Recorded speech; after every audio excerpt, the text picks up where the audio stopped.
The courtroom was packed. A suffocating tension hung in the air, thick and unyielding. The fluorescent lights flickered slightly, casting a cold, sterile glow over the polished wooden floors and the sea of faces lining the rows of benches. People murmured among themselves, exchanging glances filled with a mix of anticipation and disbelief. This wasn't just another case. It was a moment that carried weight beyond legal proceedings. This was about power. Who wielded it? Who was protected by it? And who was crushed under its weight? At the center of it all stood Rachel Carter, tall and unwavering. She was composed, dressed sharply in a navy blue suit, her hair neatly tied back. Her dark brown eyes scanned the room with quiet intensity, taking in every detail, every whispered conversation, every sideways glance. But the man standing across from her, Officer David Brooks, wasn't concerned with details. He smirked, arms crossed over his broad chest, his police badge gleaming under the harsh lights. Brooks had been in this courtroom more times than he could count, and never once had he felt threatened. The law had always been his shield, his playground. Judges, prosecutors, defense attorneys, they all played their parts. But men like him? They always walked away untouched. He took a step forward, his voice dripping with condescension. "You people always think you can outsmart the system, don't you?" His gaze traveled over Rachel with thinly veiled contempt. "Always so damn defiant. Like you actually matter." Gasps rippled through the room. The words hit the air like a slap. But Rachel didn't flinch. She didn't react at all. Her silence, her sheer refusal to acknowledge his bait, only fueled his anger. His smirk twisted into something darker. "Oh, so you think you're too good to answer me now?" He stepped in closer, using his size, his uniform, his presence as a weapon. "You think you're special? Let me teach you a lesson about respect." Then, without hesitation, he kicked her. The impact sent a sharp crack through the courtroom. The force of his boot against her shin was brutal, deliberate. A statement. A humiliation. Gasps turned into outright shouting. Someone yelled from the back, "What the hell are you doing?" But Brooks barely heard it. He adjusted his belt, rolling his shoulders like he had done nothing more than swat away an annoying fly. Rachel stumbled, her breath hitching for just a second, but she didn't fall. She straightened, locking eyes with him, her expression unreadable. And that sent an unexpected shiver down Brooks' spine. The judge's gavel slammed down, demanding order, but the chaos had already erupted. And then the doors burst open. Everything changed. The heavy courtroom doors swung open with a resounding thud. The entire room turned in unison, their gasps slicing through the tense air like a razor. A group of uniformed officers entered, moving with purpose, their boots echoing across the polished floor. At the front of them stood Chief Mark Hendricks, his face unreadable, his presence commanding. His sharp grey eyes swept across the room before locking onto Officer David Brooks. Brooks' smirk wavered, just for a fraction of a second, but it was enough. A flicker of doubt crept into his usually unwavering confidence. "Officer Brooks?" Chief Hendricks' voice rang out, calm but carrying the weight of authority. "Stand down." Brooks scoffed, rolling his shoulders, trying to shake off the unease crawling up his spine. He turned halfway toward his superior, his tone laced with arrogance. "Relax, Chief. Just handling business." But Hendricks didn't relax. His face remained carved from stone, his jaw tight. "I said, stand down." The shift in the air was palpable. The room wasn't just watching a man give an order. They were watching power being ripped away. Brooks frowned, straightening his stance. He was used to bending the rules, to having superiors who turned a blind eye, but something about the way Hendricks was looking at him felt wrong. Different. Then he saw it. A smirk, small, subtle yet undeniable, but it wasn't on Hendricks' face. It was on Rachel Carter's. Brooks' stomach dropped. He turned back to her, expecting to see the same defiance, the same unshakable stare she had given him before. But now there was something more behind her eyes. Something calculated. The silence stretched, thick and suffocating, before Hendricks finally spoke again. His next words hit Brooks like a gunshot. "Meet your new boss." The words rang in his ears, warping and twisting as his brain scrambled to process them. His mouth opened, but no sound came out. No. No, that wasn't possible. His new boss? Rachel Carter? A defense attorney? A civil rights activist? A woman he had just assaulted in front of an entire courtroom? Brooks' throat tightened, his pulse spiking in sheer disbelief. His world tilted on its axis, the ground beneath him suddenly unstable. A murmur rippled through the crowd. Some faces were shocked, others amused. But the worst were the ones that showed satisfaction, the ones who had waited for a moment like this. Rachel took a step forward, tilting her head slightly. "Something wrong, Officer Brooks?" Her voice was smooth, almost amused, the same tone he had used against countless civilians. Brooks clenched his fists. His mouth was dry, his mind racing for an escape. But there was none. For the first time in his life, David Brooks was not in control. David Brooks stormed into the precinct, his pulse pounding like a war drum. The whispers started the moment he stepped through the door. "Did you hear what happened in court? Man, Brooks is done. No way he survives this." "She's his new boss. Oh, that's karma." Brooks clenched his jaw, his fingers curling into fists. He wasn't done, not by a long shot. He had spent 15 years building his career, securing his power, bending the system to his will. One bad day in court wouldn't erase all of that. But as he walked through the station, his station, something felt different. Eyes darted away when he met them. Some officers smirked, others avoided him entirely. It was subtle, but he could feel it. The shift.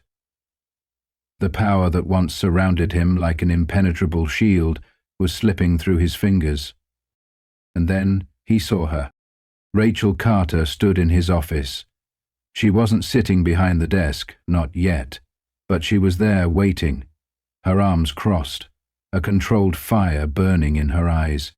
"Get the hell out of my office," Brooks growled, slamming the door behind him. Rachel didn't move, didn't even flinch. "Your office?" she said, tilting her head slightly. "Not anymore." Brooks exhaled sharply, forcing a laugh. "This is a joke? You think you can walk in here and—" I don't think—" Rachel cut him off. "I know." She took a step closer, her voice steady, lethal. "Here's how this is going to work. Every move you make, every case you've handled, every report with your name on it, I'm going through all of it." Brooks scoffed, though his pulse had quickened. "You got nothing." Rachel held up a manila folder and dropped it onto his desk. Brooks' smirk faltered. 32 complaints, Rachel continued.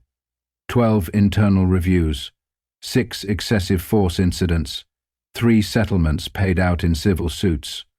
All buried. Until now. Brooks snatched the folder, flipping it open. His stomach twisted. He recognized every single name. He had been careful.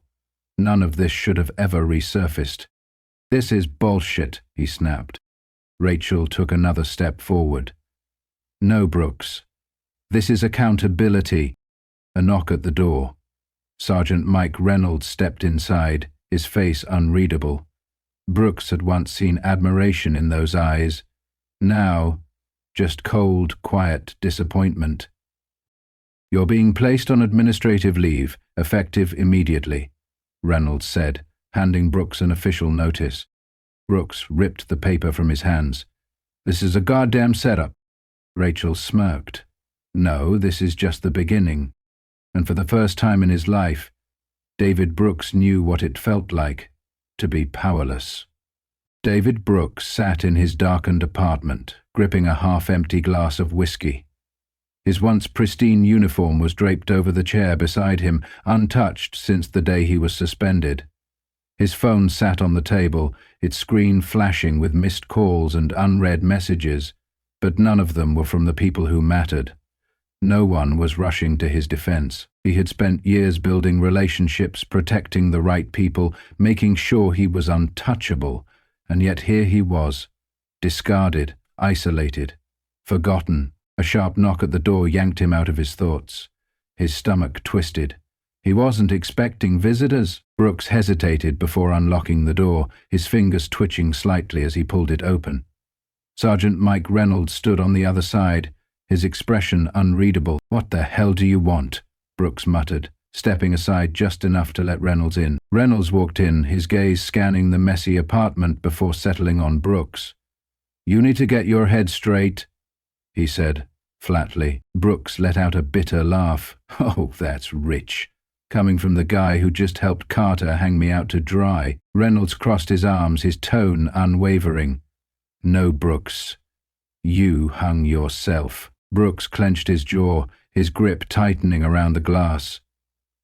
"You don't know what it's like," he said, voice lower now, edged with something dangerously close to desperation. "To have this whole city turn on you overnight. To go from running the show to being the goddamned spectacle." Reynolds didn't flinch. "That's the problem, Brooks. You never thought it could happen to you.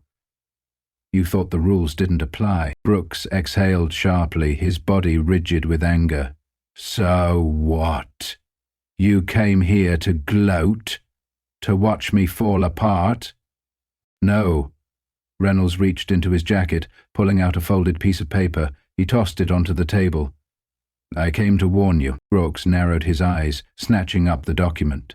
The moment his gaze fell on it, his blood ran cold. Grand jury indictment. His name was printed in bold letters, multiple charges, civil rights violations, abuse of power, evidence tampering. Brooks swallowed hard, but his throat felt like sandpaper. Reynolds took a step closer, his voice lower now. "You're out of lifelines, Brooks. They're coming for you. And this time no one's sweeping it under the rug." Brooks' hands shook slightly as he set the paper down. The weight of reality was finally pressing against his chest, suffocating. Reynolds turned to leave, pausing at the door. "You should think about cutting a deal. It's the only way you walk away with anything left." Brooks didn't respond. He just stared at the indictment, his world closing in. For the first time in his life, he was the hunted. David Brooks sat in the interrogation room, his hands resting on the cold metal table. The overhead fluorescent light buzzed softly, casting a sterile glow over the small, suffocating space. His jaw was clenched, his pulse pounding in his ears. The door swung open. Rachel Carter stepped inside, followed by Detective James Monroe, a seasoned investigator with a reputation for breaking even the toughest suspects. Monroe carried a thick file, his expression unreadable. Brooks forced a smirk. "What's this, Carter? Thought you'd be too busy celebrating." Rachel didn't take the bait. She simply pulled out a chair and sat across from him. "David," she said smoothly, her voice controlled, "we both know where this is headed." Monroe dropped the file on the table with a heavy thud. Brooks' smirk faltered. "You know what's in here?" Monroe asked, tapping the folder. "Everything. Every excessive force report, every buried complaint, every falsified statement." "It's over, Brooks." Brooks leaned back in his chair, forcing himself to appear unaffected. "You got nothing but words." Rachel's lips curled slightly. "We have more than words." Monroe opened the folder, sliding a photograph across the table. Brooks' eyes flickered to it. A surveillance image, grainy but clear enough. It showed Brooks and two other officers in a back alley, a suspect pinned to the ground, Brooks' boot pressing into the man's back. Brooks' stomach twisted. He recognized the scene immediately. He had thought the footage was erased. Rachel leaned in slightly. We have the original footage, and we have witnesses. The same officers who once had your back? They're cutting deals. You think they're going down with you? Brooks exhaled through his nose, gripping the edge of the table. Monroe folded his arms. Here's the deal. You cooperate, you might walk away with something. Refuse, and you take the full hit. Brooks' fingers drummed against the table. His mind was racing. He had never been on this side of the interrogation room before. Rachel tilted her head. You spent years thinking you were untouchable. You thought the system worked for you.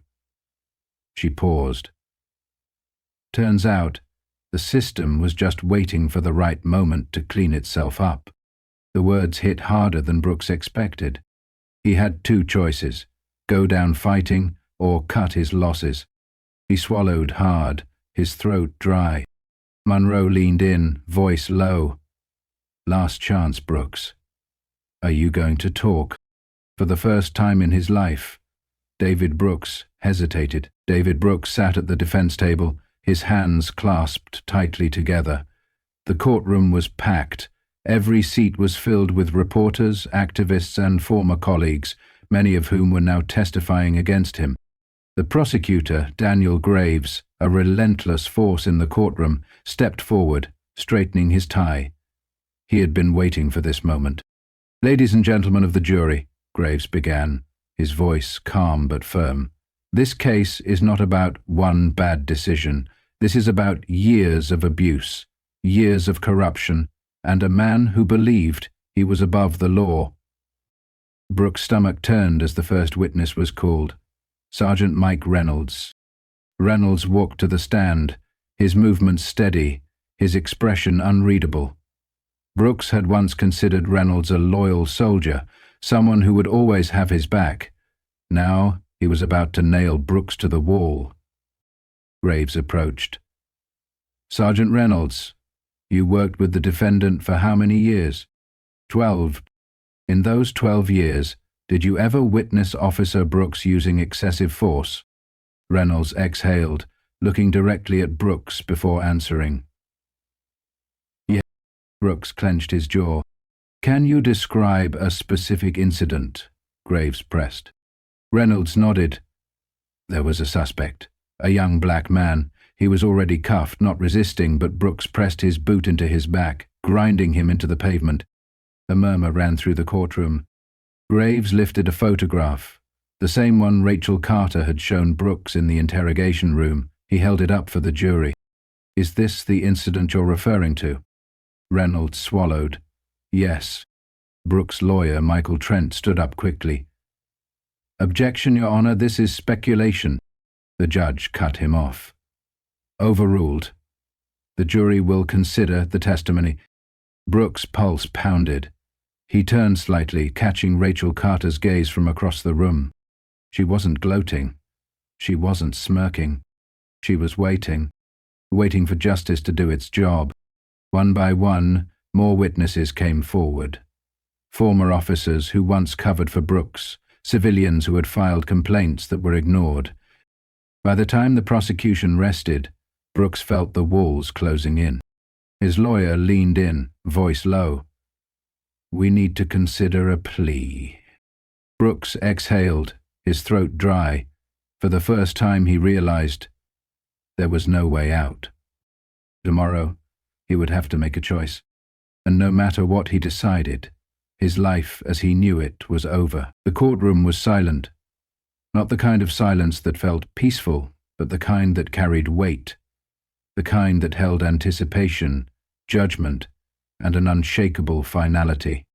David Brooks sat at the defense table, his fingers interlocked, his knuckles white from the pressure. His suit felt too tight, his throat too dry, his world too small. The jury had been deliberating for hours. Now they had returned. All rise. The judge entered, his face unreadable as he took his seat. The foreperson of the jury, a middle-aged woman with a firm gaze, stood with an envelope in her hand. Rachel Carter sat across the room, her expression unreadable. She had done her part. Now it was time for the system to do its own. The judge nodded. "Madam Foreperson, has the jury reached a verdict?" "Yes, Your Honor." Brooks exhaled sharply. The paper was unfolded. The courtroom held its breath. In the case of the State v. David Brooks, on the charge of excessive force, guilty. A whisper rippled through the crowd. Brooks stiffened. On the charge of evidence tampering, guilty. His heart pounded. On the charge of civil rights violations, guilty. It was over. Brooks' body went rigid. His breath came in short bursts. He barely registered the sound of the judge speaking, the murmurs of the courtroom, the sound of his lawyer sighing in resignation. The words hit like a hammer, crushing everything he had built, everything he had believed made him untouchable. The judge's voice cut through the chaos. "The defendant will rise for sentencing." Brooks pushed himself to his feet, his legs feeling like they belonged to someone else. The judge's eyes bore into him. There was no sympathy there.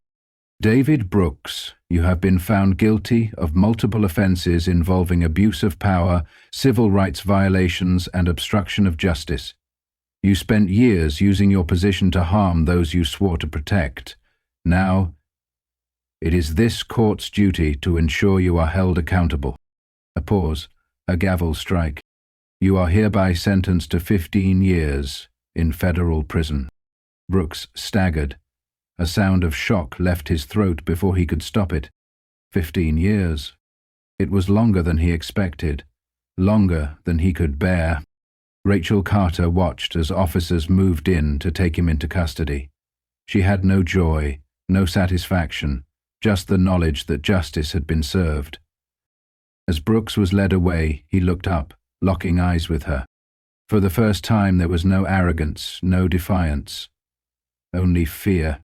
The kind of fear that came when a man realized the system he once controlled had finally turned against him, and there was no escaping it. David Brooks believed he was untouchable, that the system he manipulated would always protect him, but in the end the very system he abused turned against him. His downfall wasn't sudden. It was the result of years of unchecked power, corruption, and arrogance. This story isn't just about one man's fall from grace. It's about accountability. It's about the people who spoke up, who fought back, and who refused to let injustice go unchecked. Rachel Carter stood her ground, proving that real power doesn't come from a badge. It comes from integrity, courage, and the unwavering pursuit of justice. Lesson 1. No one is above the law. No matter how much power someone has, the truth always catches up. Lesson 2. Silence enables corruption. If good people don't speak up, bad people thrive. Lesson 3. Justice is not about revenge. It's about balance, consequences, and change. Lesson 4. Power should be used to protect, not oppress. Those who abuse it will eventually face their reckoning. Now, we turn it over to you. What do you think? Was justice truly served? Do you believe the system can ever fully hold people like Brooks accountable? Let's talk in the comments. If you want to hear more powerful, real-world stories about justice, corruption, and redemption, make sure to like this video if you believe in holding the powerful accountable. Subscribe for more gripping stories that expose the truth. Turn on notifications so you never miss an update. Because here at Tales of Justice, we don't just tell stories. We reveal the truth.